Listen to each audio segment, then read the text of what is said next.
কক্সবাজার সদর উপজেলা পরিষদ নির্বাচনের সময় যত এগিয়ে আসছে ততই আনারস প্রতীকের চেয়ারম্যান প্রার্থী মুজিবুর রহমানের সমর্থনে গণজোয়ার সৃষ্টি হচ্ছে।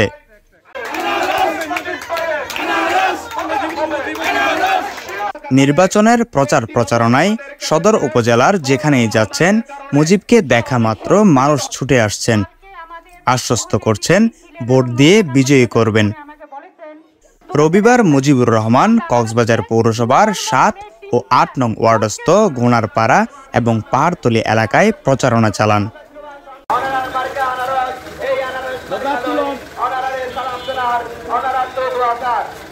এই সময় মুজিবুর রহমান বলেন, এখানে বসবাসরত মানুষের সবচেয়ে বড় সমস্যা সুপেয় পানির অভাব।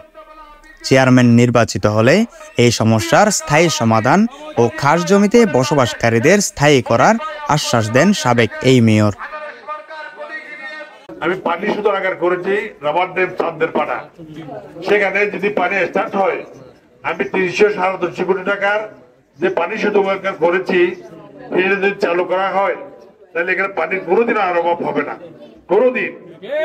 এবং তারপরেও আপনাদের এখানে যে পানির সংকট আছে এই সংকটটা আমি নির্বাচনের পর আমি কথা দিয়ে যাচ্ছি, এই সংকট আমি সাময়িকভাবে ওই আমাদের পানি শোধনাগার পানি পাওয়ার আগে আমি আপনাদের ডিপ টেবল দিয়ে আপনাদের ঘরে ঘরে পানি দেওয়ার এবং আপনাদের এই মন্দিরের জন্য আমি শিব মন্দিরের জন্য একটা ছাদের যে ব্যবস্থা করা হয় আমার একটা সংস্থা আছে, সেই সংস্থাকে বলে আমি ছাদ করার ব্যবস্থা করে দেবো।